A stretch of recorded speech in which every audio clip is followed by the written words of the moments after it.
Welcome to the Travel Squad podcast, where adventure meets inspiration. We're your hosts. I'm Brittany. I'm Kim. And I'm Jamal.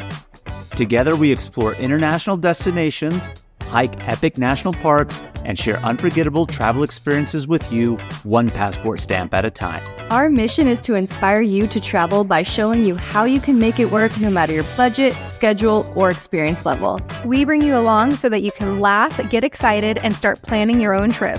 So grab your ticket and your passport. And don't forget your travel insurance. And get ready to embark on a new adventure with us around the globe.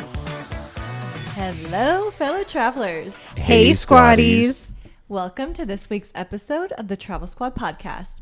Today, we are going to Greece to recap my favorite trip of all times. Wow, bold statement to say favorite trip of all times. You have been talking about Greece forever. We talked about this potentially being a squad trip, but Jamal was not on board at all. So you did an amazing romantic Greece trip, and I loved seeing all the pictures. We haven't really talked a lot about the trip itself, so I can't wait for you to dive into it in this episode. Well, I just want to say I was not being a hater. You were. No. You ladies were on Greece, and I wanted to go to Greece, but I wasn't hard on Greece. It wasn't like, ooh, this is the next one, right? There was a few other ones, so that way when we were talking about what are we going to do next as a squad, this just wasn't really high on my list. But we recently had our 2023 travel recap episode come back, and Kim, you were talking about this, and I said, you know what? It's always a fun time when we're on with a squad, but like Brittany alluded to earlier, you did it as a little romantic getaway. I think you may have enjoyed Greece in a different way that you wouldn't have enjoyed it if we went. So I said I was thankful in that episode you got to experience it the way you did. And you said you want to go to Greece again, and then that's when I said that one will be the squad trip. So I'm excited to get into this episode for you to tell us all about it. And then if you really think I'm a hater on Greece, sell me on it. Get me really, really amped up for Greece for when we go together. I mean, you have to go. You have to experience it. And this is one destination where my expectations were pretty high. I'd been planning it for over a year and planning out my outfits in depth and doing a ton of research. And pretty much everything I saw matched my expectations of what I saw online, Instagram versus reality, it was what I expected. I wouldn't say it's the most beautiful country, like nature-wise. Like, even though the beaches are gorgeous, there's not a lot of trees and like green vegetation. It's very rocky. And so you can see that in Instagram and TikToks and whatnot. And that expectation was there. It's an amazing romantic getaway. It would make an amazing girls trip. It could make an amazing squad trip, but TBD on that. See, she's already talking about getting out of the squad trip. I could tell by the tone. And you know what? You ladies were hard on squad trip. And now that I'm hearing her secondary tone, I'm kind of glad we didn't go on it. I'm just going to throw that out there, Kim. I hear you alluding to the fact that you don't want Jamal to be on this one. Well, it truly is the quintessential European summer vacation destination. Like, if you can imagine a European summer vacation, Greece has it all. It has amazing beaches, beach clubs, parties, the romance, good food, nice people. Like, it's an amazing vacation. And I think you two going as a couple trip would actually be very nice. Yeah, maybe I can wine and dine Jamal and we can have a really nice romantic trip together to Greece. I'm looking forward to it. So let's dive right into this episode. As always, we start with the tips first. Lots of tips here. So one of the biggest things is that credit cards are accepted everywhere. I almost did not use cash at all, and I was surprised by that. When we were in Spain in 2023 in April, of course, unfortunately not a squad trip, same thing. Pretty much credit card everywhere, didn't even use any cash. We came with 100 euros that we had left over from a previous trip when we were in Europe. And I think we only went through 20 euros cash. And that was really to break it, to go use the restroom, but everything was via credit card. Yes. And then the other thing to remember is that you're in Europe, but I don't know if this is like this everywhere in Europe, but specifically in Greece, they're not in a rush to check you out. We've had to flag people down. Like, they said they were going to come around 3 different times, and they bring the card machine to your table. It was hard to get out of there quickly. So prepare for that if you're in a rush. We've even said, like, take our card now. And they said, no, after your meal. Yeah, I feel like that is pretty common across Europe. Like, it's hard to flag people down. They kind of come and go when they want. It's like, if you're in a rush, going out to dinner is not the solution. Well, because it's different over there than it is here in the US. Here in the US, they really want you in and out, get table turns, get new customers in. Whereas dining out in Europe, and not even just in Europe, other countries throughout the world, different continents, eating is an experience to be enjoyed. So they don't rush you. So that's actually kind of like a really good tip. Flag them down. Otherwise, you're going to wait there forever for the bill. They're not going to come offer it to you. You have to ask for it. And even when you ask for it, like you just said, you're seeing that it's taking quite a bit of time for them to get to you. Yes, sir. Another thing in Greece, they use the European outlets. So they're not the same as the US. You'll need to bring a converter, or if you forgot it like I did, you can buy them there. They're pretty common, easy to find. When we first arrived in Athens, there was a electronics mini shop right across the street from our hotel. Random, but it had all kinds of electronic things, and we can get it there. It was like €3. I think you mean adapter, not converter, because converter changes the voltage. Adapter changes how you plug into the wall. Yes, good point. Did it convert voltage? I have no idea, but it worked for my hairdryer and my phone charger, and that's all that really matters, right? Yes. They have them at like convenience stores or those little mini grocery marts, or even in the airports if you realize you forgot one before you got there. Good time to visit. Let's talk about this. So I visited towards the end of September. That was a really good time because it is the very beginning of shoulder season. So there's a lot less crowds. I don't know if it affects price really, but the weather was still really, really good. But I would say anytime between June and October, you're going to get the good weather that you'd like for, enjoying the beaches and the boats and all of that. Well, you will get the crowds in like the main part of that portion. But I would say not to visit outside of that time frame if you want to do a lot of the main tourist things, because the shops will close down. Especially like in Mykonos, there's a lot of places that will close down that they're seasonal. So Interesting. Didn't really know that. yeah, me neither until I found out when I was there. Even when we were there towards the end of September, places were getting ready to shut down for the season. So I see your next tip, and your next tip is intriguing. You've written, you won't need a bra. Yeah, so I realized this once I got there. It's September, right? So the weather is hot. It was mid 80s most days during the day, high 60s at night, and during the day, very humid. And that's why I say you don't need a bra. Well, that's that typical Mediterranean climate. So, I mean, I guess I'll leave my bra behind when I come to Greece, and I won't do that. I know, my jockstrap, right? But it's funny that you kind of say that. So, first when I saw this, I mean, I knew where you were going with the concept of you're not going to need it. So, if you're a girl, you're going to be wearing your sundress, awesome, right? But I remember when we were in Croatia, and Croatia's on the Mediterranean just as well, kind of close to the proximity of where Greece is, and we were there in September, and it was disgustingly humid. We got back to our hotel room, and I remember Brittany, and this is not an exaggeration, she wrang out her bra. Wrang it out and fluid I did came. not wring it out. It was drenched, though, and I did have to blow dry it. Ew, Well, then did you wring out your dress? You wring out something. We were able to wring fluids out of our clothes. I don't think I did that. I think that's an exaggeration. I don't think it Swimming? is. She did. She's just a little embarrassed how much boob sweat she No, had. I just told you how much boob sweat I had. I had a lot of boob sweat, and I had to blow dry my bra, but I don't feel like I wrang it out. I don't know. Your word against his. Point being, Well, you don't need a bra, Jamal. apparently. No, you don't. And also during this weather, you're probably wearing smaller shirts and or swimsuit. And so I wore those little sticky nipple cover things a lot. So much, in fact, though, that one day after wearing them for 5 days straight, it stuck to my skin. Oh my God. And then I peeled it off, but I still have a little scar right there from it peeling my skin off. It almost took your nipple off. I know, yeah. So be careful with the stickies. Just go no bra, free the nipple. I don't know. I don't know if I could do that. My boobs are pretty big, so you got to keep them perky, Well, it's between, big boobs sagging or wringing out your bra. How do I pick?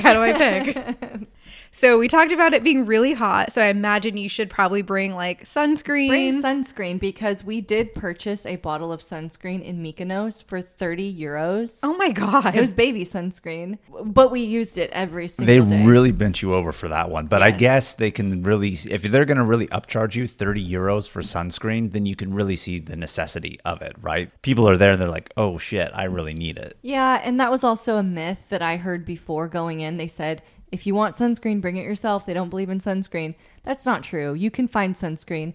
Mykonos, it was the little shop outside of where we were staying, so they could upcharge you. You can find it at less expensive prices like in Athens. But yeah, so go during the summer, brave the humidity, because there's so many water-based and beach-based things that you'll want to do during that time. If I could do it again, I would still go the same time of year.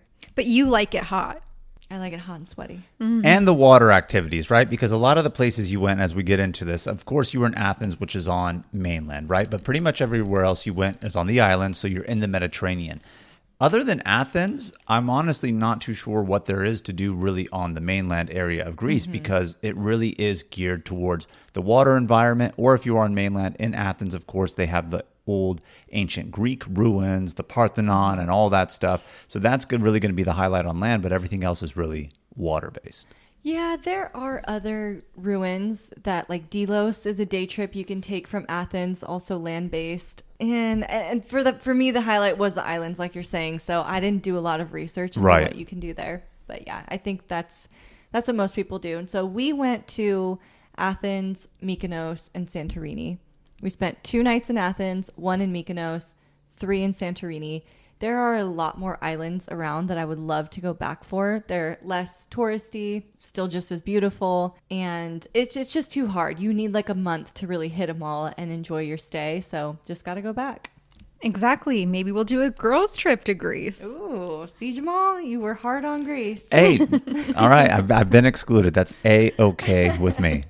So, Kim, you went from Austin. Tell us how you got to Greece. Right. 7-day trip started out on a Tuesday. We flew from Austin to London and then London to Athens in 2 different bookings of a flight.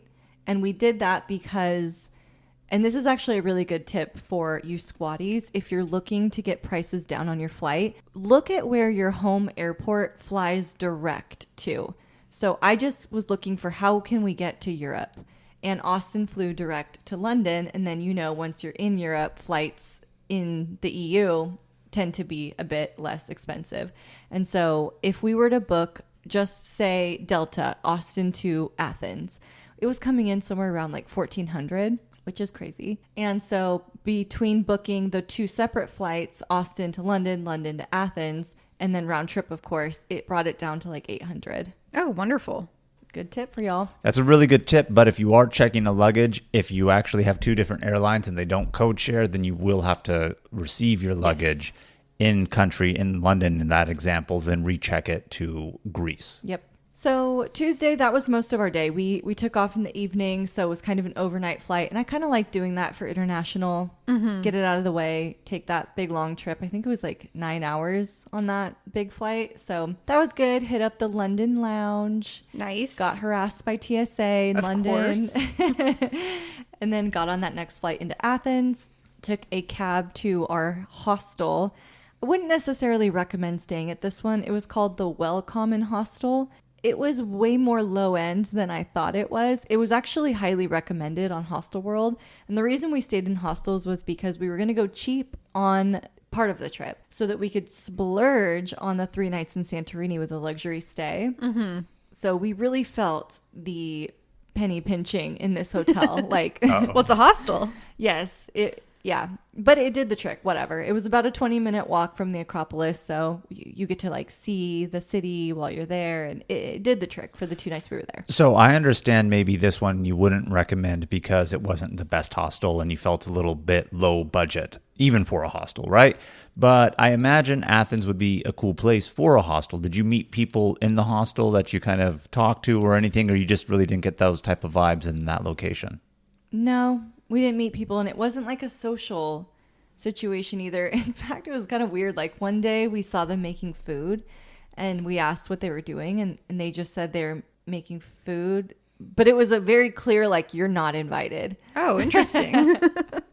Not as friendly as hostel vibes as we had in Cusco then. Yeah. So right outside of the Welcome and Hostel, though, it was interesting the first night. There was an alleyway of bars and restaurants, and everyone's outside smoking. Oh, that's another thing about Greece. Smoke. Everybody smokes. In all the restaurants, everywhere. There's the taxi drivers, like everything. They love to smoke. So anyway, it's very social. It's popular. It's popping off. The second night, it was a completely deserted ghost town. None of the bars and restaurants were open. There were no people sitting there. Why? I have no idea. It was a Wednesday night and then a Thursday night. Two completely different situations. Interesting. We were almost like, are we on the same street?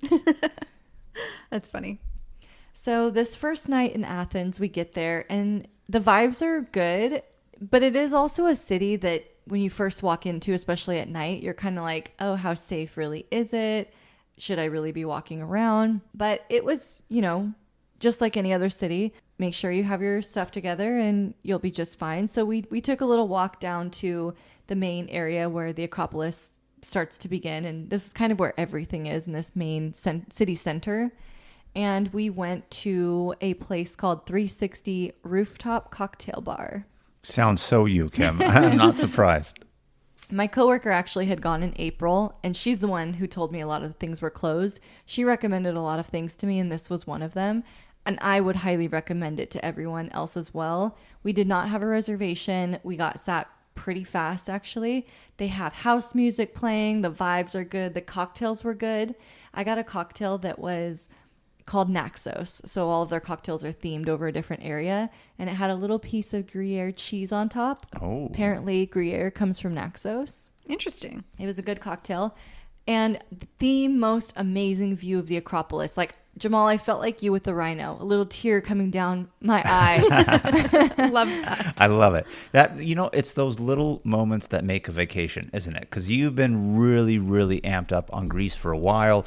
Beyond even that, I know you love ancient ruins and things and structures. So I can imagine, and if you're on the rooftop, it's probably lit up at night. Yes. Yeah. So then you have that kind of vibe to it too. So I know exactly what you're talking about. I'm glad you had that little moment that brought a tear. That's awesome. I feel like it's a perfect trifecta for Kim. She's in Greece. She sees ruins and she's at a rooftop bar seeing these ruins. Yes. So that's the perfect Kim trifecta. And a great way to start the Greece portion of the trip, right? The travel's over. This is the reward.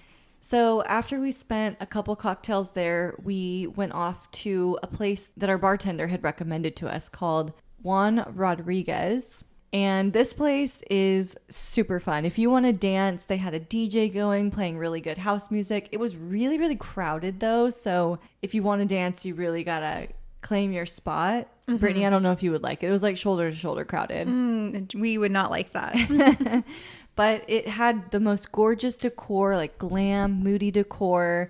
Again, like vibes were so good. So we had a drink there. We didn't stay super long, but it was a really fun place. And then we bopped around a little bit in the area, went to another bar called the Handle Bar. And like people in this area are just drinking. Like there's tables out in the alleys.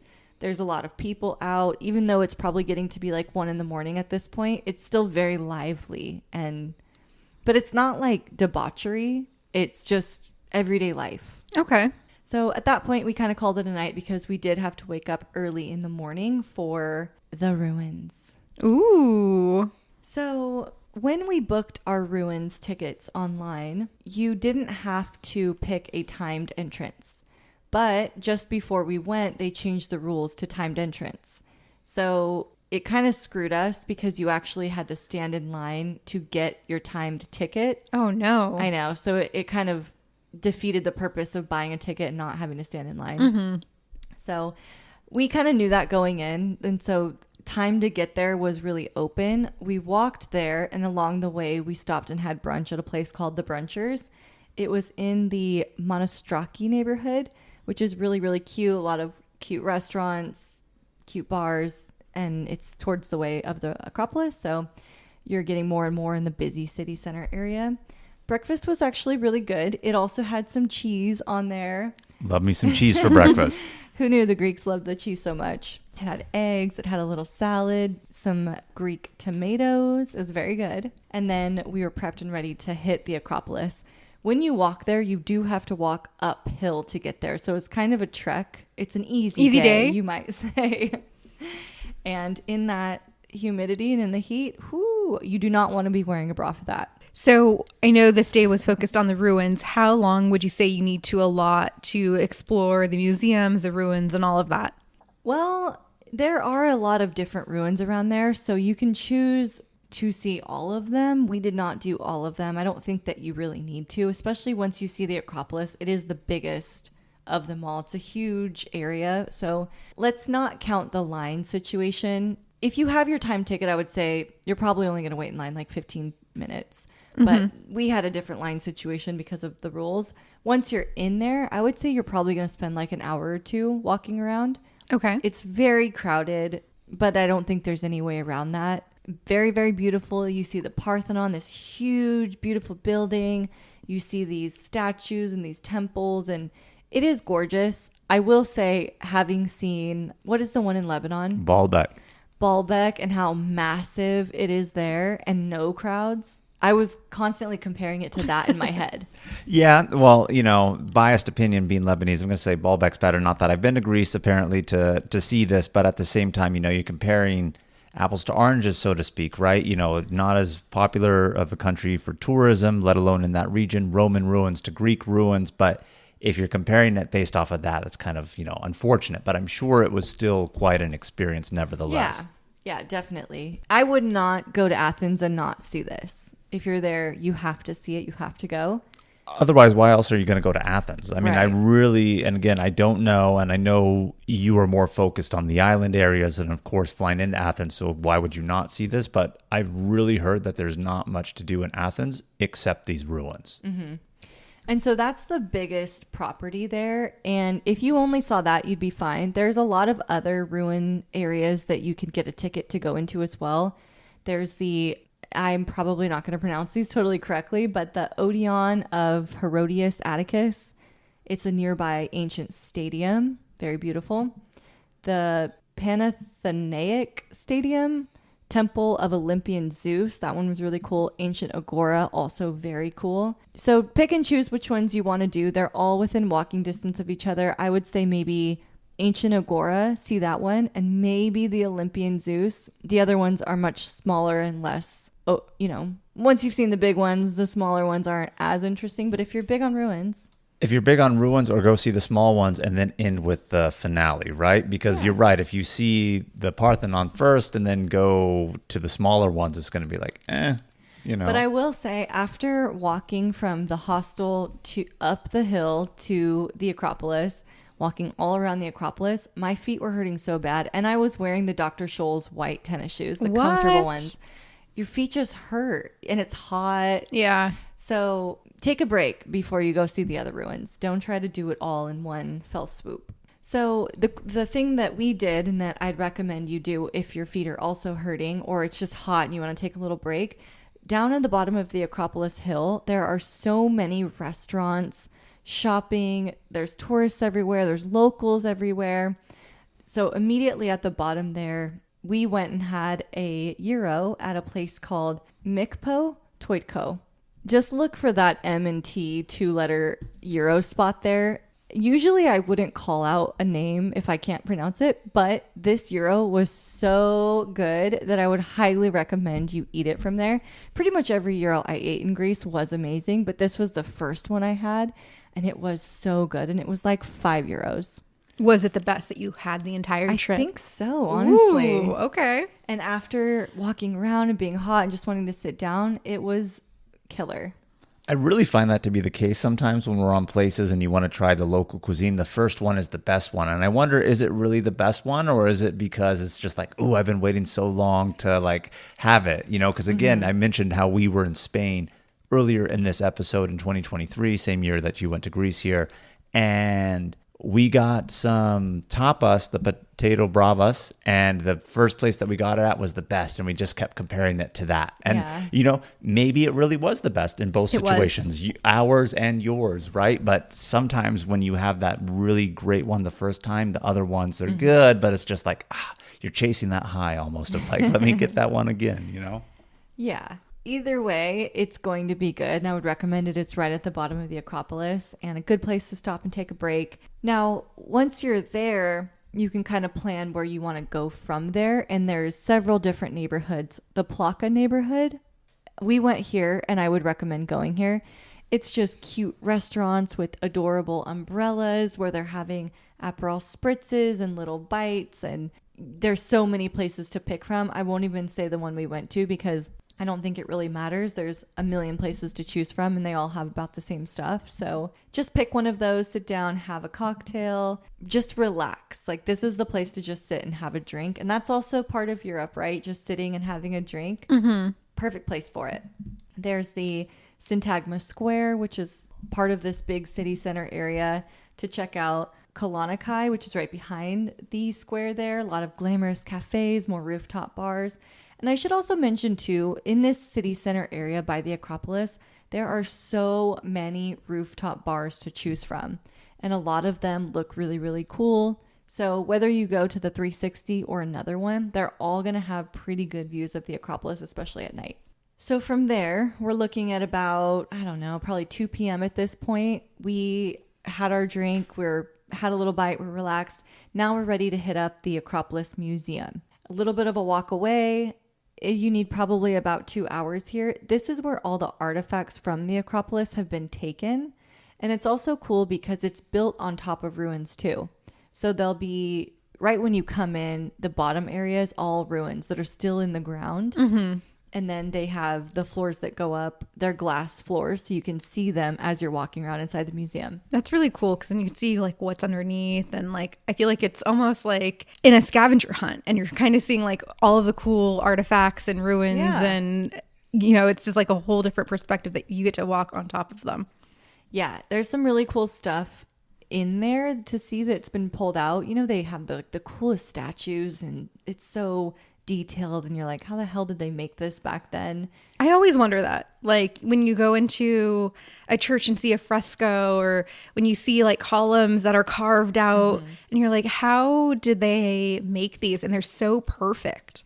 And I was just surprised how old some of this stuff is, like 2000 BC.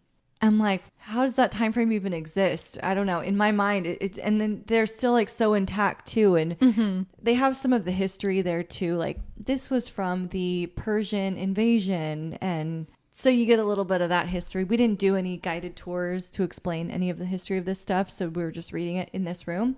I would also really recommend going here because the AC is bumping there. So you get a nice break from the sun. And the AC. The entrance fee may be worth it beyond the history just for the AC then, huh? Yes, we did buy tickets in advance for the museum, and I would highly recommend doing that because the line was super long. The only thing is, though, the ticket was supposed to come with a whisper to listen, and we would have had to stand in that line to get it, so we didn't do that.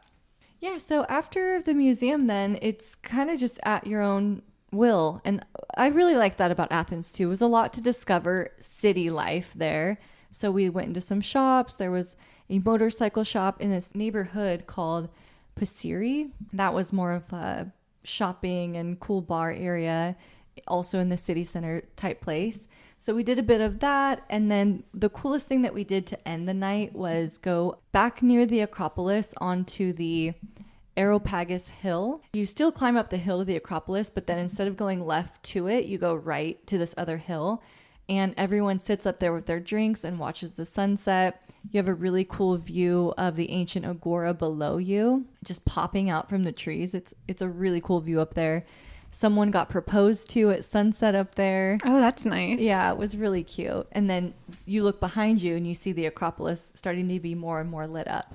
So this night we really, at that point, just got a taxi back to the hotel. We were planning to get ready and go back out to more rooftop bars, but ended up falling asleep. Oh, wow. Kim, we know you're over 30. I was about to say, Kim, over 30. Look at that. No rooftop bars in Athens. Well, we did the first night. But no, she didn't have the encore. Yeah. So we woke up a few hours later and we just got food at the restaurant next door and then went back to sleep. Because the next day we are leaving Athens and going to Mykonos. So I'm really excited about Mykonos, but before we dive into it, let's take a quick detour to talk about one of our favorite travel products, Liquid IV. Liquid IV keeps us hydrated while flying, traveling, and exploring Greece. It's full of electrolytes and hydrates you 2 times faster than water alone. We use them while flying, when feeling jet lagged, after a long hike or long night out in a new city, or in this case right here, really hot, really dehydrated, hot and humid, need that Liquid IV. They're super easy to carry and keep stocked in your suitcase, carry-on, day pack, or even purse. I certainly did use them in Greece. Liquid IV comes in regular and sugar-free flavors. Our favorites are tangerine with immune support. We love the sugar-free peach and the sugar-free lemon lime. And you squaddies can get 20% off when you go to liquidiv.com and use code TravelSquadPodcast at checkout. Interrompemos esse podcast para perguntar: quem você quer ser? Designer, engenheira, pedagoga, administrador. Quer saber? O Senac EAD é nota máxima no MEC. Tem cursos de diversas áreas, com conteúdo elaborado por especialistas do mercado e professores mestres e doutores. Ainda tem o Senac Carreiras, conectando estudantes a vagas de emprego em todo o país. Saiba mais em ead.senac.br/graduação. Chegou a melhor parte do podcast. É hora de provar a melhor Coca-Cola.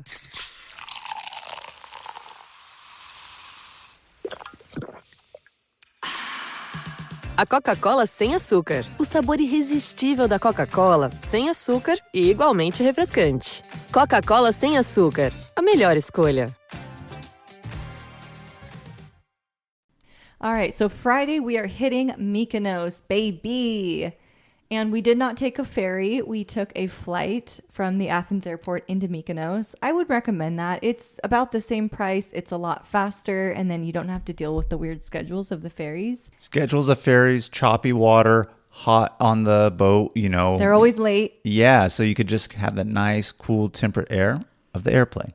That's right. We get into Mykonos and we get a cab to our hotel. Probably one of the most expensive cabs we ever took for a 10-minute ride. I think it was like 50 euros. Oh, wow. Yeah, you know, I know in Europe, cabs are always expensive in Europe, no matter where we go. They do have Uber in Greece, but not from the airport. And probably not on the islands, I imagine. On the islands, I'm sure it's probably regulated just for taxis, or were you able to catch Ubers? No, they do have Ubers. They did. We did take an Uber in Mykonos. The thing is, though, they are blocked at the airports, and a lot of people will rent ATVs in Mykonos. It's a very small island, but we were only there one night, and we knew we would be doing a lot of drinking here, so we did not rent one. Real quick question before we get too deep into Mykonos here. You mentioned that the ferry and the flight was the same cost or equivalent.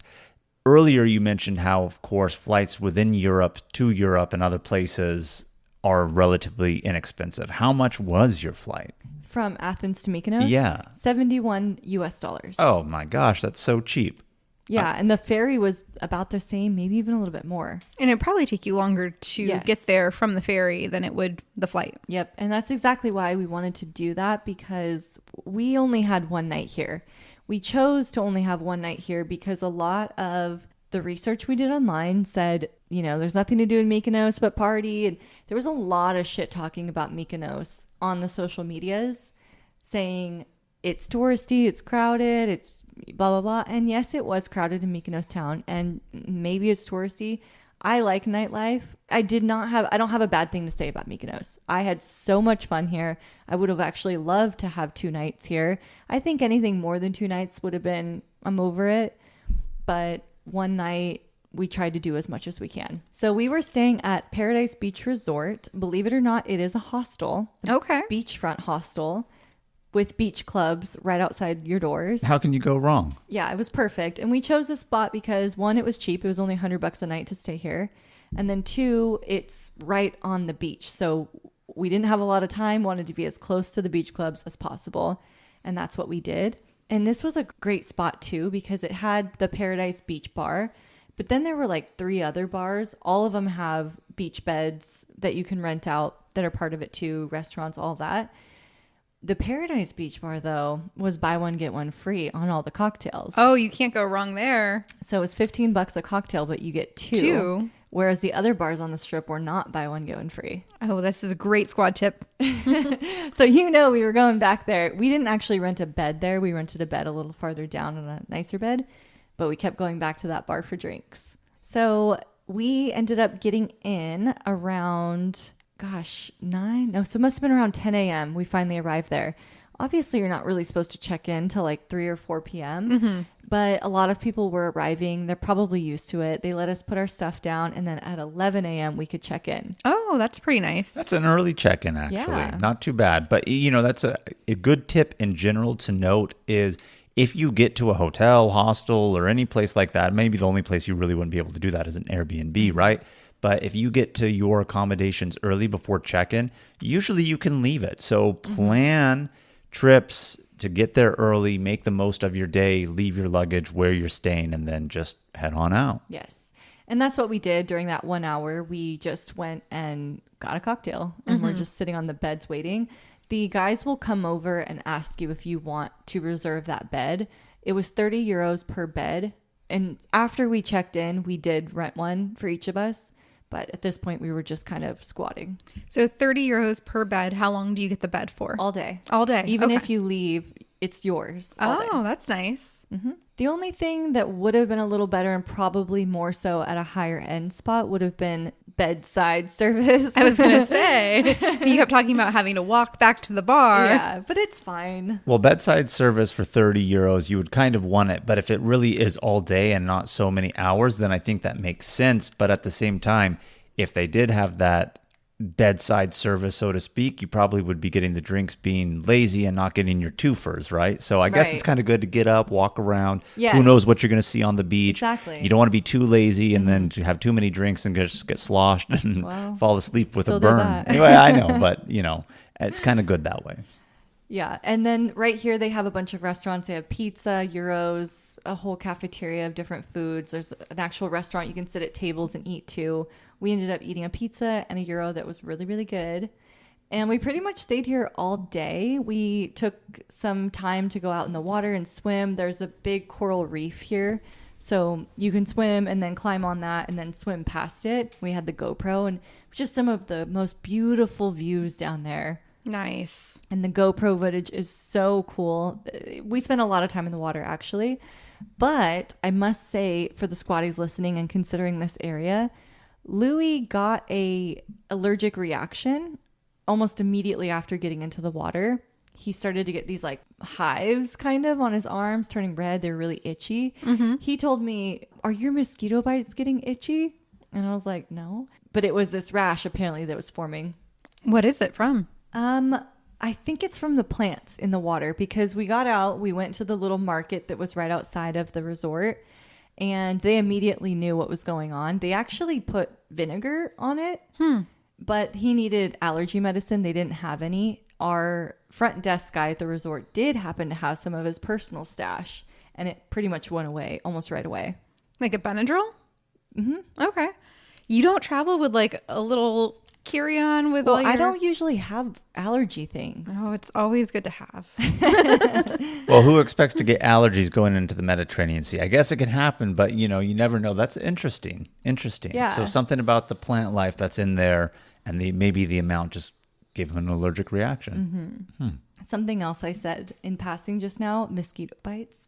Mosquito bites. There are mosquitoes out here, so bring your mosquito spray because we got a lot of bites the first night we didn't wear it.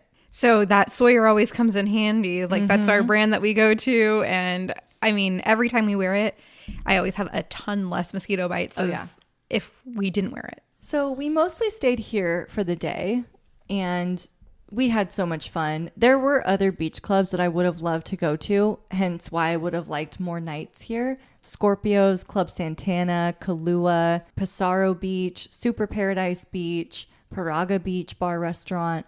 All of these were on my radar, but obviously with one night, it's hard. Yeah, you can only do so much. yeah, so next time we'll be doing more. So around 4 p.m. we decided to get ready for the evening and go into Mykonos town. We were staying in the beach areas. Mykonos town is just about a 10-minute drive in. And we took the bus, public transportation. Ooh, look at you. Right outside of the resort, there's a bus stop that everybody's taking it. It's just full of drunk people going back to Mykonos town. It was really fun.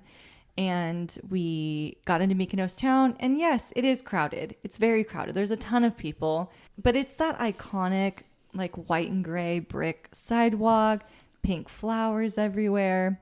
It's beautiful. We saw the little Venice windmills in a distance. And another reason I say I would have loved another night here is because by the time we went to Mykonos town, I was drunk. So I wasn't sightseeing. I could see the windmills from a distance, but I didn't take a picture of them. We were just going to more places and having drinks. We went to I think 3 places. One, we were sitting outside on a table, so we were able to see all the people walking by, have a cocktail. I think I had an espresso martini here to get my wits back, you know? Oh, really? And we're just watching all the people go by, and it really was like a stampede of people constantly. But what are you going to expect, right? You know what you're getting into here. So after we had the espresso martini people watching situation, we went over to one of these iconic bars, restaurants that you can sit out on the like patio area and the water's lapping up under your feet. Like on the sand? You're on the sand and the tables are in the wave break area? Or what do you mean? No, in this little Venice area, all the restaurants are built along like a promenade kind of walkway type thing. Oh, okay. I see what you're saying. So there's actual brick type flooring where the tables are. So some of the places that you might see are 180 Sunset Bar, Negrita, Bows. These are all along the same strip here. Any place right there, you're going to have a really good time at. We sat right there. We had an Aperol Spritz. We, enjoyed the nighttime views of this area. Sunset would be the ideal time to come here, but nighttime was also really good. So my memory is a little hazy, but I think that we went just inside of this place where we had been sitting outside. I think we ended up staying here most of the night because it was so fun. They had a DJ going. It was not a big place, but it was full. They had a saxophone guy standing on top of the bar playing along to the DJ, to the house music. So it was just, the vibes were so good. We were making friends. I made friends with these 3 girls. I don't know their names or where they were from. They were from Europe somewhere, but we were dancing all night. One of them kept kind of kissing me. I don't know. It's a little weird, but she was a good girl. In Cuba, people are licking you. In Greece, people are kissing you. I mean, what's going on here? As time went on, though, Louis ended up getting a bottle. And so there was a bottle of tequila and an ice bucket on the table. You said you were already hazy. I know. This is why I don't know the details of how that bottle arrived, but it's in pictures. We know it was there. Somehow a bottle arrived. Yes. And then we ended up getting a taxi back to Paradise Beach Resort around 3 a.m. And it was still busy out there. We definitely could have stayed longer, but it was a little bit dying down. Dying down, and you were leaving the next day to Yes. Santorini, correct? Yes, early. Okay, well, I guess then before we get into Santorini, this is a good time to mention that we have several trip itineraries for you squatties because we have so many requests for us to send our exact trips for y'all to replicate. We have a Greece itinerary. It's our newest itinerary available on the site. We also have several other international trip itineraries, including Japan, that's one of our best sellers, Banff, an iconic week trip there, Spain. On top of those, we also have U.S. trips like the Mighty 5 National Parks in Utah, Grand Teton and Yellowstone. We also have free ones. Yeah, and every itinerary that we have is 20 to 30 pages. It's a PDF instant download guide that tells you where to fly into, the exact route to take, where to stay, the park entrance prices, where to eat, driving distance between attractions, things to do and see. All of the hikes that we recommend if the trip is allotted for that, their mileage. And there's just so much information in these. So we're going to link this in our show notes, but check them out for sure. Also, be sure to head to travelsquadpodcast.com and you can find our itineraries on our website just as well. So if you've been listening so far and you've been excited to take a trip, be sure to check out Thrifty Traveler Premium. You've probably seen us raving about it on our Instagram. Thrifty Traveler Premium is a flight deals subscription service that sends insane cash and points flight deals directly to your inbox using your own custom settings, so you get the best deals on economy, business, and first class flights that work for you. Best of all, these aren't just last minute deals. These are deals that you could book well in advance, and Thrifty Traveler Premium only sends deals from the best quality airlines and send deals hot off the press every single day. Visit thriftytraveler.com/premium and use the promo code TS10 for $10 off your first year subscription. I said we were leaving early the next morning. By early, I mean the ferry was leaving at 12 noon. Hey, if you're catching a cab at 3 a.m., 12 noon will come very early. Yes, and it certainly did. We kind of did not prepare for the wake up. So it's like scrambling, trying to get everything together in the suitcases and get our taxi to the ferry. The thing about Greece, though, that is true with what they say is the ferries are always late. We showed up just before noon. Our ferry didn't even get there until 12:30. And So you had plenty of time. we had plenty of time, and it's just a cluster. There's just people everywhere. Nobody knows like where to go. And you ask someone and they're like, just stand right here. It'll be here. And you're like, I was supposed to be here 30 minutes ago. What's going on? Mm-hmm. But we made it on. Couple hours on the ferry. Not the most comfortable. There is assigned seats on the ferry. I didn't realize that. But you have a specific seat you need to sign in. And that is also a cluster because no one else knows that either. So they're coming around saying, you can't sit here. Where's your ticket? And it's like very disorganized. But hey, you get to your end destination. Learning curve. Is this the ferry ride where you shared your take-on travel pillow because you guys were so tired? Yes, and actually, Louie even laid on the floor to take a nap because it wasn't a comfortable ride for being so hungover and needing a little bit more sleep. You know what this kind of reminds me of? If you're talking about sharing pillows, laying on the floor of the ferry. Have you guys not seen those Instagram or TikTok videos of people showing Ibiza airport and it's everybody just like crashed out because they're drunk, ready to catch their flights? This kind of sounds like that, I would imagine. But I'm sure, it's not as chaotic on those ferries as the Ibiza airport. But there are a few people, I imagine, who are just like, oh man, I'm really hungover, partied. Yeah, and then once the ferry gets going, you kind of settle in. I think it was around 3 hours to get to Santorini. Once you get off the ferry, you are met with a lot of people who are offering rides. So taxis, or there's a lot of buses, like the mini like Mercedes type van buses that can fit like 10 to 20 people. There's a lot of that. So you might buy a one-way ticket on that bus to wherever you're going, but it could take you an hour to get wherever you're going. You show up towards the southern end of the island. We were staying in Ia, which is about an hour driving from there. And that's about how big the island is too, about an hour from one direction to the other. You can also rent ATVs here, scooters, and buggies, and we ended up renting a buggy because we were going to be here for 3 days. You would constantly need a taxi or a bus. Every place you went, we were staying up in Ia, like I said, it's in the very northern part of the island. Everything else requires a drive. Well, what's really funny about what you mentioned is I feel like I've heard that before from somebody who's been to Santorini, that the island is rather large, and you're saying like an hour from one side to the next. And I wouldn't assume that much because, when you Google image photos of Santorini, you really just kind of get that one shot of the white and blue buildings overlooking the Mediterranean Sea. And it's always kind of in that same cluster, but the island is much larger than that if you're talking an hour from one end to the next. And maybe it's not so much that it's huge, but the road system there's a lot of one-ways. That makes a lot of sense, though. But nevertheless, still kind of a larger island, though. Yes? Mm-hmm. Okay. And a lot of windy roads, too. And I guess you're not going extremely fast in a buggy or an ATV. Right. How fast can you really go? Mm-hmm. Especially if you're trying to carry your luggage from the ferry. There's a lot of traffic, too. A lot of people there. We didn't want an ATV. We were originally going to get them, but we decided not to once they showed us the buggy. It's a little bit more expensive. I think we paid like 400 or 500 euros for the 3 days, but probably would have paid that much in taxis and been a hassle anyway. Right. So we did see people on ATVs like holding their luggage to the side of their body, getting to their destination. I was so glad we didn't get one of those because the buggy comes with a top to shade you from all that sun.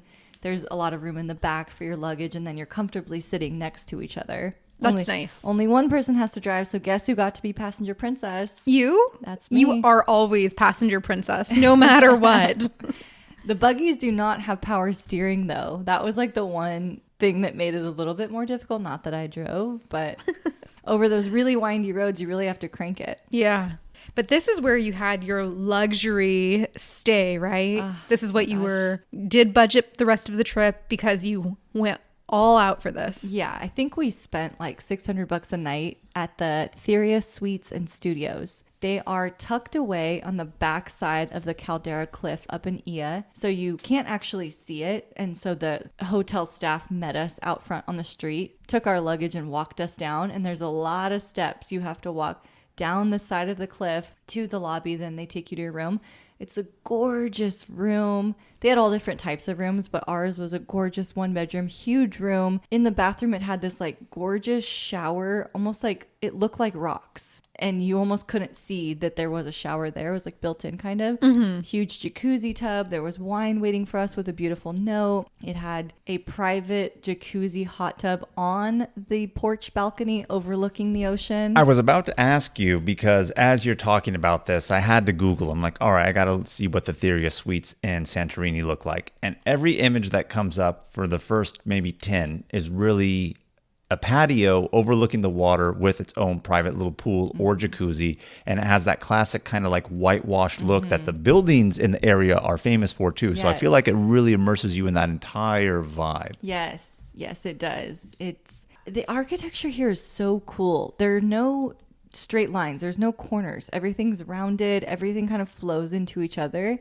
So your balcony or your patio area doesn't have a door. You just kind of walk up your stairs and you're there, and you can't see, but there's a bunch of them in this area, but it like all blends together. It's really, really pretty. Nothing beats having your wine. We also bought stuff to make a little cheese board and ate it and drank our wine in our jacuzzi hot tub the first like moment we got there. And that was really, really nice. The hangover suddenly was gone. You need a little hair of the dog to just get yourself back in the mood, huh?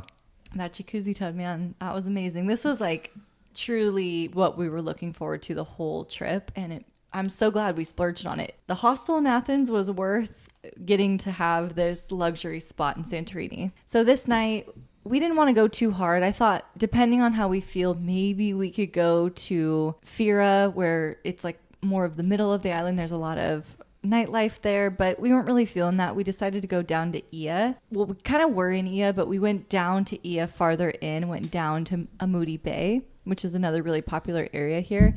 And I'm actually really glad we went at night because it wasn't busy at all. I guess after sunset, it kind of clears out. Sure. Sunset is an amazing time to be down there, but you can expect huge crowds. There were almost no people down there when we went. We got a seafront table, had a steak dinner. It was beautiful. Like truly the water was right below us. We could see turtles, fish. Oh, that's really cool. Yeah, it was really, really nice. And then kind of just made our way back and ended up having an early night. And the restaurant is actually called Amudi Bay at Dimitri's, Amudi Taverna. There's a few restaurants there. I'm pretty sure they have similar menus, very good for seafood lovers. There's also steak options, but I don't think you can go wrong with any of the restaurants right there. Next day 2 in Santorini. This was a day I was really excited for because we're going on a yacht. Oh, that's so Kim. Yes, a private, semi-private luxury yacht experience. They're picking us up at 3:30, so we do have some time to kill. We decided to walk around Ia, the neighborhood that we're in. And a lot of what you see on social media is also true here. Very, very crowded. I also noticed the age demographic here slanted a lot older. So we did the walking around. There's lots of shopping, took pictures at some of the iconic blue dome type spots to get pictures, churches. But I didn't love how crowded it was. At night, it's not quite as crowded. There's not a lot of nightlife in this area here. But maybe that's why it led itself to the older crowd. Yeah, for sure. And it's more expensive too. So older crowd for sure. But it was good. And it was a good thing to do nearby while we're waiting to do this yacht experience here. It was also really, really hot. So walking around, you know how it is. Anyway, the yacht though, this is the highlight of the day. They pick us up in a bus ride. It takes probably like 45 minutes to get the other people and get on. 6 people total in addition to the staff. So it was pretty small, intimate. Yeah, and I didn't know it was going to be that small. There were other boat tours where there was a lot of people on there. I picked it because it said luxury, and it was a 5-course dinner and open bar. I didn't realize it was going to be so small, and our other 2 couples, they weren't the most social, but that's fine. Okay. And how much would you say you paid for this excursion? I think it was like $180 a person. That's not terrible for open bar, 5-course meal. How was the food? I have to ask, how was the food? Food was good. Yeah. I got the chicken, he got the fish. It came with rice. There were those leaves that you love. Doma leaves or Dola leaves? Dolmas, the stuffed grape leaves. Yes, and it had cheese inside. They had a great dessert. The food was great. We ate a lot of it. We also got our money's worth in beer and wine. There you go. They really kept it coming. It was a great experience. And it was a sunset dinner cruise, the 5-course, right? But did they give you the opportunity, especially if they picked you up at 3, for you to maybe get in the water and swim? Okay. We did get in the water, yes. Nice. Did they take you to like any other little island areas, really good spots for like fish or anything? Or was it just like, let's choose a spot and dock and get out, swim? Or what did they do for that? They did kind of take you around. So you got to see Red Beach, but from a distance. You could swim there, but it'd probably take you a little bit too long. Mm-hmm. But you could see it from a distance, Red Beach, and then they went to like where the volcano is. And they kind of tried to choose spots that they knew the bigger boats were not going to go because they'd be really crowded. Yeah. So we did have a little bit more like out in the water type swimming, snorkeling experiences. Did they provide the snorkeling gear? Yes, they did. Oh, perfect. Yeah, it was fun. I went in the water a little bit and then put my cute outfit back on and enjoyed the luxe experience on the boat. It was great. After the boat, I was thinking maybe we could go out in Fira. I don't know why I had this in my mind. Like, I want to go out in Fira because it really was the nightlife area. Tons of restaurants, tons of bars, super active, a lot younger of a demographic. But after the boat, we were kind of tired, kind of shot from being out in the sun and walking around in Ia earlier that day. The sun will tire you out so quickly. Yeah. So we ended up going back to Ia. We just picked up food somewhere near the hotel and brought it back, and we're watching TV in our amazing room. And that was the other thing too. The room was so amazing. We wanted to spend time there. Mm-hmm. And you know, like we always say, bring the fire stick when you want a chill night to kind of watch. That's exactly what we did. Then we had our last day in Santorini, our last day really in Greece. And the one thing I forgot to mention about the Theria Suites and Studios is that it comes with a free breakfast buffet. Oh, very nice. For expensive accommodations, I have to ask, how is the food? Good quality? So good. And not only is it that, but they bring it to your patio. Oh, I love it. Set it up on your table so you have breakfast overlooking the ocean in your robe. And it's like delicious stuff. Some classic Greek dishes with like the phyllo dough and cheese inside and spinach, eggs, pastries, oatmeal, parfait, coffee, juice, like everything. And they bring it there. And then when you're done, they come and they take everything away. Oh my God, the breakfast was like the best experience. Even on our last day, the day after this, we had to leave really early. They actually put our breakfast in our fridge to go. Oh, that's really nice. Yeah, it was really nice. They really, really take care of you there. I would highly recommend this spot. But our last day in Santorini, right? Santorini is also an island, so there are beaches to go to here, and I really wanted to experience a little bit of that. That was like probably one of my favorite things. Mykonos beach day. I wanted more of that here in Santorini. Mm-hmm. So after we had breakfast on our balcony, we just did a little exploring. We did go to Fira again. We went to Vulcan on the Rocks, had a cocktail over there. It's overlooking the water and this big area where a lot of cruise boats come in. It's a huge cliff area, and they have one of those little gondola type carts that can bring you up the cliff. And then they also have like donkeys you can rent right there because it's a huge cliff area. So you have that whole view from Vulcan on the Rocks. It was really pretty. We went to Lucky's Slovaki. Slovaki is kind of like a gyro, but also a little bit different depending on where you go. Could be a gyro, or it could be more of the, Jamal, you would know this, being Lebanese, the... Like the shawarma style sandwiches? Shawarma style, and then the other kind that's like on a stick. Kebabs? Yeah, more kebab style. Okay. So I learned that, but at Lucky's, it's more of the gyro, like shawarma style. Yeah, and I mean, the way you pronounced it, I think it's pronounced souvlaki. Souvlaki, yes. Yeah, those are very famous Greek dishes or kind of like sandwiches. And I was going to ask if you ended up trying one, and I was going to ask that towards the end, but you hit it off right now. So you did. How was it? Good. Lucky's is really good. I would recommend going there. There's a lot of spots to eat in this Fiera area right here, but Lucky's was good. My coworker recommended it, and I'm going to pass that recommendation on. And then Santorini is also really well known for wine. There's a ton of wineries here. So really trying to jam pack the day in. We went to Santo Winery. It's up on the cliff. It has a gorgeous view of the water below. We got a wine tasting flight, and we got the food pairing with it, and it had so much cheese, like enough cheese for 10 people. Wow. It was way too much cheese, and then little dippings and like salami and stuff. The only problem was it was beginning to get cloudy, and so all of that fog and cloud was rolling in, blocking the view of the water below. That's a shame. It would kind of blow out a little bit, and you could see, and then it would come back thicker. So we were planning to go to more wineries. We also had Venezzanos winery also on our list, and it was very similar of a situation, up on a cliff, view down below. So we decided to forego it, just knowing what our weather situation was, and we decided to hit the beach instead. There are 2 beaches to know in Santorini, Kamari Beach and Parisa Beach. They're right next to each other. You could walk or you could drive. Driving probably is a little bit better, but these are really well known because Parisa is a black sand beach, Kamari is a black pebble beach. Both of them are pretty. Both of them have beach clubs lining the street. So I would definitely recommend checking it out here. If we had not stayed in Ia, I would definitely recommend staying in this beach area if you want more of that vibe. Fiera is also good because it's kind of in the middle of Santorini, but I loved this beach area a lot. I would have totally stayed there. There were some recommendations that we had of places to go. Wet Stories, the Albatross, Love Boat. I wouldn't even recommend anything because it doesn't matter where you go. There's just one after another, after another, after another, with menus right out front, people inviting you to stay in. So just pick which one has the best vibe at the time that you're there. And so everything that you listed, are those restaurants, bars, a combination of both? Both. Okay. We were kind of like walking along this area before we found one, and one of the people up at the front were trying to get us in. We said, no, we're walking when we come back. So we're walking down. I see this beautiful like queen size bed with the big posted frames and the fabric along. That's where I want to sit, obviously. So we go over there, we sit, we start taking pictures.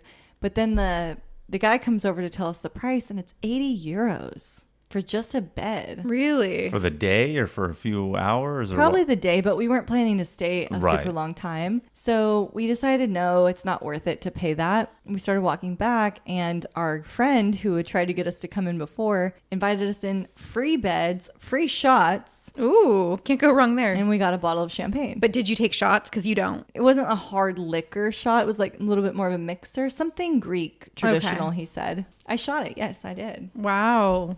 We always say Kim over 30, but I want to give Kim some props here. When she's in another country, she goes big. That's right. She You don't goes take big. shots of tequila with me. Let's do it right now. Bust it out. But that was fun. We kind of stayed there for a little while and had our champagne. And the only reason we left is because we had an appointment to get tattoos. Oh, okay. There was a spot in Fiera that we had made an appointment at earlier in the day. And did you get one? I did. So like Splash House where you were going to get a tattoo, but I you're was, just in I Greece. was about to say the same thing, almost like Splash House. Yeah, except I didn't get a little splash on my knee. I got a little evil eye on my middle finger. So I there could you say go. Fuck you to the evil spirits out there. There you go. I love it. That's the thing about Greece. Everywhere you go, all of the shops, everything, the evil eye is everywhere. They're really into it. And so I thought, why not? So what did Louis get? He had been wanting these Mexican playing cards for a long, long time. So he got 3 of them on the back of his calf. And it took a couple hours to get that.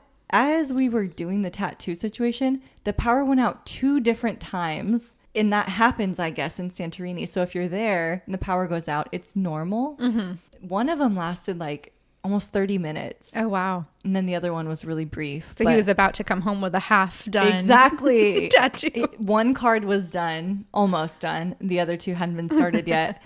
But it's like, they don't know if it's going to come on or if it will stay on. And, right. And so we were there at the tattoo shop hanging out, and there's a ton of Greek men watching the soccer game on someone's phone. And he's like, oh, you have to forgive us. We're an ancient people in the middle of the ocean.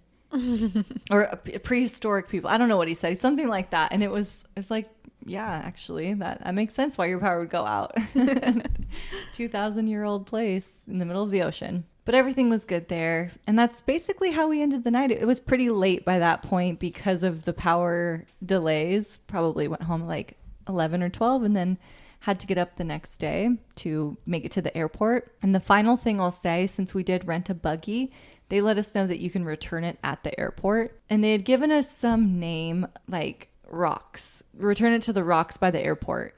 So we think airport, right? We're like, do you know where Rocks is? And no one knows what we're talking about. So we're like, what are we supposed to do with this thing? Yeah. But we look over and there's a sign, a gas station is called Rocks. Oh, okay. So we just left the buggy there with the keys in the cup holder. Okay. I'm like, I guess this is how you return it here. Well, if they didn't ding your credit card to buy a $10,000 buggy or whatever, I think you guys are good and maybe got it to the spot. And I was going to ask, too, did you catch a ferry back to mainland? But apparently there's an airport in Santorini, so you just caught a flight back to Athens then. Yep. So if you're flying anywhere, Athens to the islands or the other direction, you're good. It's that Mykonos to Santorini. There's no flight. You would have to go back to Athens. Well, it sounds like a fun trip all around. You've kind of really inspired me and got me more excited about Greece, Kim. I won't lie, although we discussed earlier how I'm apparently excluded from the Greece trip. Apparently it's a girls' trip now and all that jazz. But one of these days we're going to get there, or I'll get there. And I'm really excited because this sounds like a lot of fun.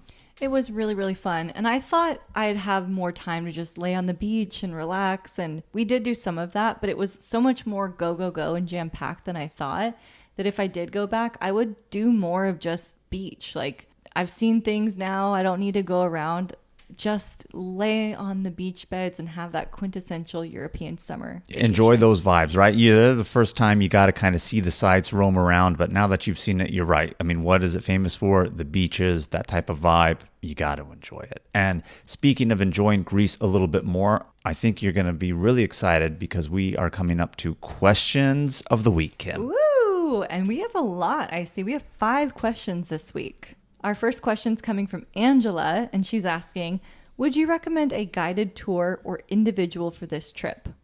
Me personally, after going on it as an individual trip and kind of feeling this way before too, I would not want to do this as a guided tour. There's just, like I just said, I want to lay on the beach and just drink and just be. And I think a guided tour might be a little fast paced. Yeah, I can see that because this is a trip that you just want to enjoy and you can go at your own pace and you don't want to be rushed through everything. So that makes a lot of sense. So our next squatty, Marianne, asked, how affordable were the street gyros?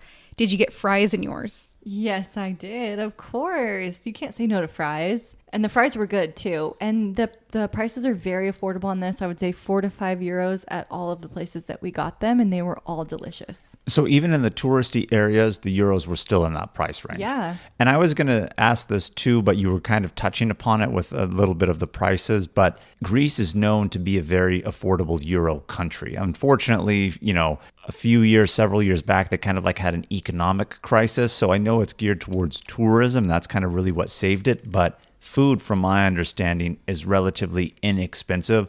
But I do know, of course, in tourist areas, they can be more pricey in certain areas. But on average, you found it to be really affordable, not any markup.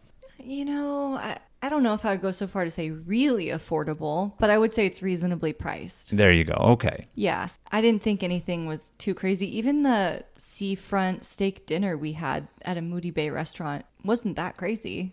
Well, that kind of answers one of our other questions that we were asked from Ross. He asked, how are the prices in Greece after the near bankruptcy collapse a few years ago?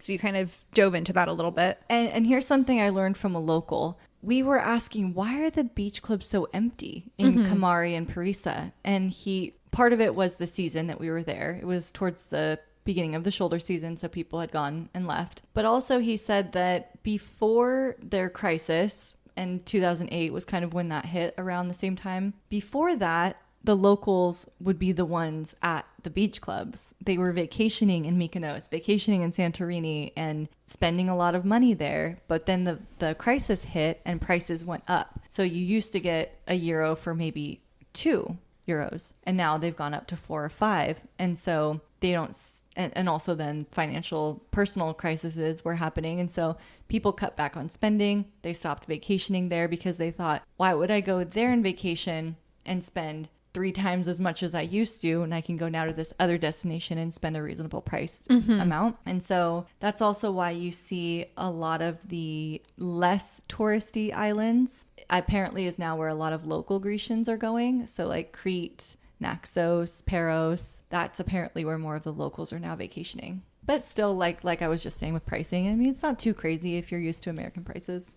That is definitely good information to have and know. We do have another question. Hannah Sophia is asking, how many days do you think is necessary for a Greece trip? In my perfect world, I'd say 2 weeks. Because you want beach time. Beach time and More islands. yeah, you can see more islands. Like we only did 1 night in Mykonos. I don't think it was enough. I always said I wouldn't spend only 1 night in a place again, and then I went and did it. But I would say 2 weeks, maybe 3 weeks if you really want to spend more time and see all of the islands.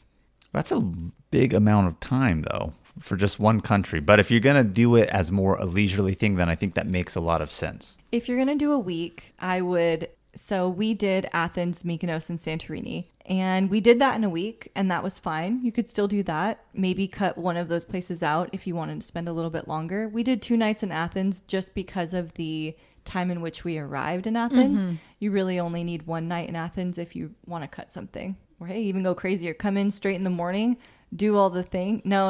I take that back. You need Athens nightlife. Okay. So our last question, and I think you've kind of answered it already in the episode, but just to reiterate for our squatty, they asked, is it easy to get from Santorini to Athens? Yes, it is. Take the flight. The ferry's too long. Don't mess with it. Also, really good information to know. Because I really would have thought like, oh, it's an island, you have to take the ferry. So airport, but everywhere you go, Athens is going to be the hub. And one other little bonus tip here. Everyone speaks English in Greece. I don't even know if I learned any Greek when I was there. What about cheers? No. Wow, Kim, judging you hard right now. Well, I did look it up on the app before. It's kind of hard to say, but people say cheers. Okay. Is there anything else that you wanted to add before we close out this episode? I'll just close it out by saying again, this was truly one of my favorite trips, if not my number 1 favorite trip I've ever been on. I would go again. I would go again next year. And if you're interested, you have any questions about it, you're always welcome to reach out to us. And with that, thank you so much for listening to our Greece episode this week. Keep the adventures going with us by following us on all social medias and send us in your questions of the week. If you found the information in this episode to be useful, or if you thought we were just plain funny, please be sure to share it with a friend that would enjoy it too. And as always, please subscribe, rate and review our podcast, and tune in every Travel Tuesday for new episodes. Stay tuned for next week's episode. We have some more amazing adventures and tips in store for you. Bye, Squatties. Bye, Squatties. Bye.